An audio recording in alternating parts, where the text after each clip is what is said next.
It is better to offer no excuse than a bad one. In politics as in philosophy, my tenets are few and simple.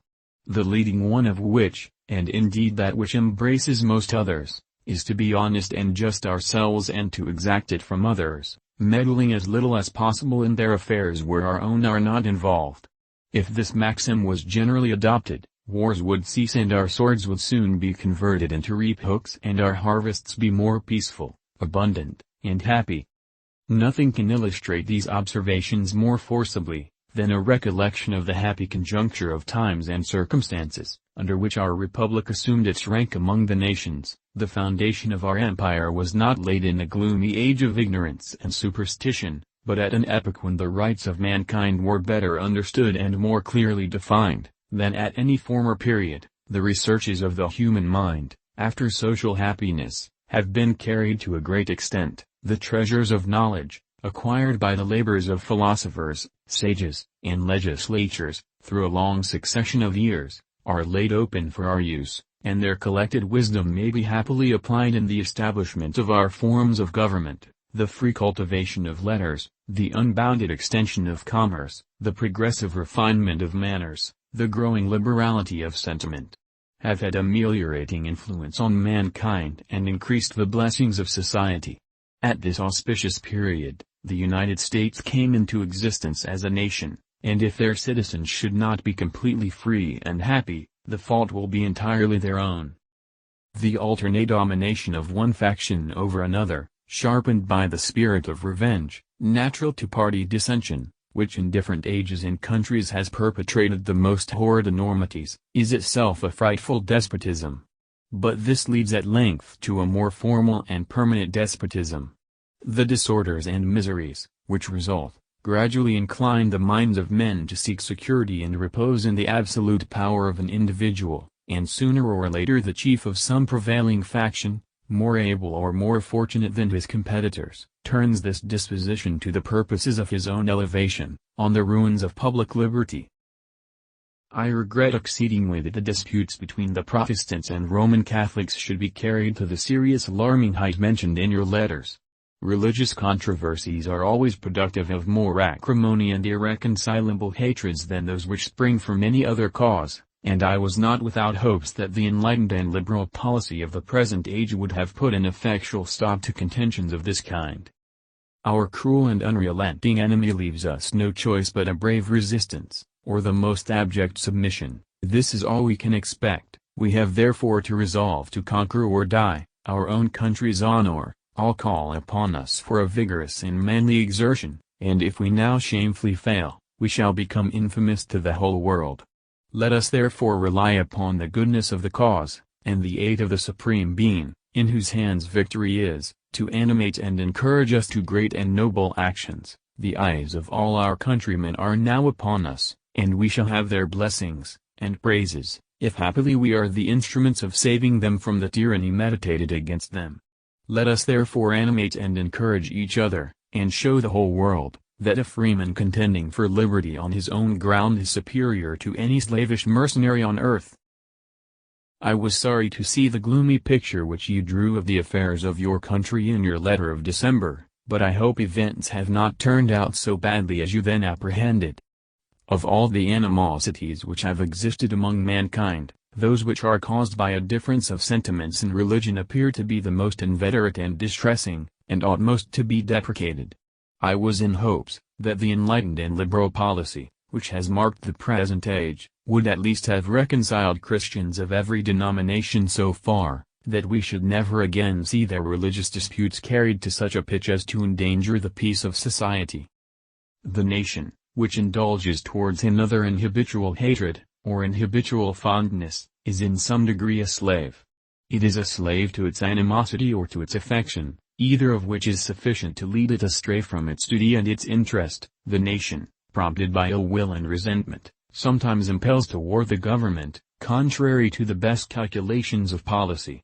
The government sometimes participates in the national propensity, and adopts through passion what reason would reject. At other times, it makes the animosity of the nation subservient to projects of hostility instigated by pride, ambition, and other sinister and pernicious motives. The peace often, sometimes perhaps the liberty, of nations has been the victim.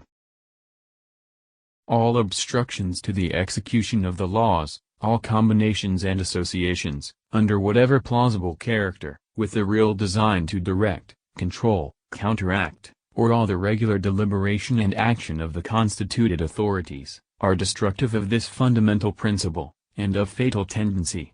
They serve to organize faction, to give it an artificial and extraordinary force, to put, in the place of the delegated will of the nation, the will of a party, often a small but artful and enterprising minority of the community, and, according to the alternate triumphs of different parties, to make the public administration the mirror of the ill-concerted and incongruous projects of faction, rather than the organ of consistent and wholesome plans digested by common councils and modified by mutual interests.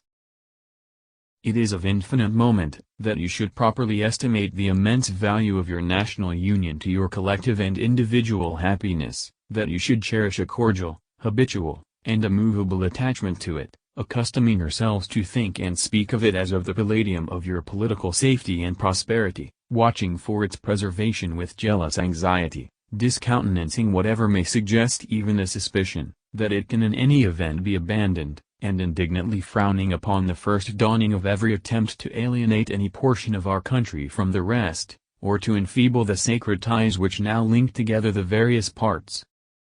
The unity of government which constitutes you one people is also now dear to you. It is justly so, for it is a main pillar in the edifice of your real independence, the support of your tranquility at home, your peace abroad, of your safety, of your prosperity, of that very liberty which you so highly prize. But as it is easy to foresee that, from different causes and from different quarters, much pains will be taken, many artifices employed to weaken in your minds the conviction of this truth, as this is the point in your political fortress against which the batteries of internal and external enemies will be most constantly and actively, though often covertly and insidiously, directed. It is of infinite moment that you should properly estimate the immense value of your national union to your collective and individual happiness, that you should cherish a cordial, habitual, and immovable attachment to it, accustoming yourselves to think and speak of it as of the palladium of your political safety and prosperity, watching for its preservation with jealous anxiety, discountenancing whatever may suggest even a suspicion that it can in any event be abandoned, and indignantly frowning upon the first dawning of every attempt to alienate any portion of our country from the rest, or to enfeeble the sacred ties which now link together the various parts. For this you have every inducement of sympathy and interest. Citizens, by birth or choice, of a common country, that country has a right to concentrate your affections. The name of American, which belongs to you in your national capacity, must always exalt the just pride of patriotism more than any appellation derived from local discriminations. With slight shades of difference, you have the same religion, manners, habits, and political principles. You have in a common cause fought and triumphed together. The independence and liberty you possess are the work of joint councils, and joint efforts of common dangers, sufferings, and successes. But these considerations, however powerfully they address themselves to your sensibility, are greatly outweighed by those which apply more immediately to your interest. Here every portion of our country finds the most commanding motives for carefully guarding and preserving the union of the whole. Men may speculate as they will, they may talk of patriotism, they may draw a few examples from ancient story, of great achievements performed by its influence, but whoever builds upon it, as a sufficient basis for conducting a long and bloody war, will find themselves deceived in the end. We must take the passions of men as nature has given them, and those principles as a guide which are generally the rule of action. I do not mean to exclude altogether the idea of patriotism. I know it exists, and I know it has done much in the present contest. But I will venture to assert, that a great and lasting war can never be supported on this principle alone. It must be aided by a prospect of interest or some reward. For a time, it may, of itself push men to action, to bear much, to encounter difficulties, but it will not endure unassisted by interest. It is of infinite moment, that you should properly estimate the immense value of your national union to your collective and individual happiness, that you should cherish a cordial, habitual, and immovable attachment to it, accustoming yourselves to think and speak of it as of the palladium of your political safety and prosperity, watching for its preservation with jealous anxiety, discountenancing whatever may suggest even a suspicion that it can in any event be abandoned, and indignantly frowning upon the first dawning of every attempt to alienate any portion of our country from the rest, or to enfeeble the sacred ties which now link together the various parts. Towards the preservation of your government, and the permanency of your present happy state, it is requisite, not only that you steadily discountenance irregular oppositions to its acknowledged authority, but also that you resist with care the spirit of innovation upon its principles, however specious the pretexts. One method of assault may be to effect, in the forms of the Constitution, alterations which will impair the energy of the system, and thus to undermine what cannot be directly overthrown. In all the changes to which you may be invited, remember that time and habit are at least as necessary to fix the true character of governments as of other human institutions, that experience is the surest standard by which to test the real tendency of the existing constitution of a country, that facility in changes, upon the credit of mere hypothesis and opinion, exposes to perpetual change, from the endless variety of hypothesis and opinion, and remember, especially, that for the efficient management of your common interests, in a country so extensive as ours, a government of as much vigor as is consistent with the perfect security of liberty is indispensable. Is the consideration of a little dirty pelf, to individuals, to be placed in competition with the essential rights and liberties of the present generation, and of millions yet unborn? Shall a few designing men for their own aggrandizement, and to gratify their own avarice, overset the goodly fabric we have been rearing at the expense of so much time, blood, and treasure?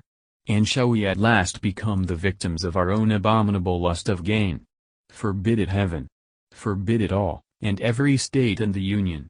By enacting and enforcing efficacious laws for checking the growth of these monstrous evils, and restoring matters in some degree to the pristine state they were in at the commencement of the war. Our cause is noble. It is the cause of mankind. And the danger to it springs from ourselves. Shall we slumber and sleep then while we should be punishing those miscreants who have brought these troubles upon us, and who are aiming to continue us in them? While we should be striving to fill our battalions, and devising ways and means to appreciate the currency, on the credit of which everything depends?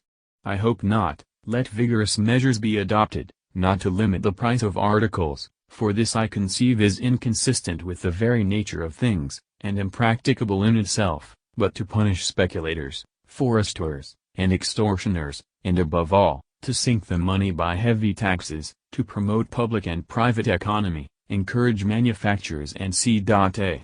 Measures of this sort gone heartily into by the several states will strike at once at the root of all our misfortunes, and give the coup de grace to British hope of subjugating this great continent, either by their arms or their arts. The first, as I have before observed, they acknowledge is unequal to the task. The latter I am sure will be so if we are not lost to everything that is good and virtuous. There might, gentlemen, be an impropriety in my taking notice, in this address to you, of an anonymous production, but the manner in which that performance has been introduced to the army, the effect it was intended to have, together with some other circumstances, will amply justify my observations on the tendency of that writing. With respect to the advice given by the author, to suspect the man, who shall recommend moderate measures and longer forbearance, I spurn it, as every man, who regards liberty, and reveres that justice for which we contend, undoubtedly must, for if men are to be precluded from offering their sentiments on a matter, which may involve the most serious and alarming consequences, that can invite the consideration of mankind, reason is of no use to us, the freedom of speech may be taken away, and dumb and silent we may be led, like sheep, to the slaughter. The chief duty of the national government in connection with the currency of the country is to coin money and declare its value. Grave doubts have been entertained whether Congress is authorized by the Constitution to make any form of paper money legal tender. The present issue of United States notes has been sustained by the necessities of war, but such paper should depend for its value and currency upon its convenience in use and its prompt redemption in coin at the will of the holder, and not upon its compulsory circulation. These notes are not money, but promises to pay money. Of all the dispositions and habits which lead to political prosperity, religion and morality are indispensable supports. In vain would that man claim the tribute of patriotism, who should labor to subvert these great pillars of human happiness, these firmest props of the duties of men and citizens. The mere politician, equally with the pious man, ought to respect and to cherish them. A volume could not trace all their connections with private and public felicity. Let it simply be asked, where is the security for property, for reputation, for life, if the sense of religious obligation desert the oaths which are the instruments of investigation in courts of justice? And let us with caution indulge the supposition that morality can be maintained without religion. Whatever may be conceded to the influence of refined education on minds of peculiar structure, reason and experience both forbid us to expect that national morality can prevail on exclusion of religious principle. Which quotes did you like the most? Like, comment and subscribe.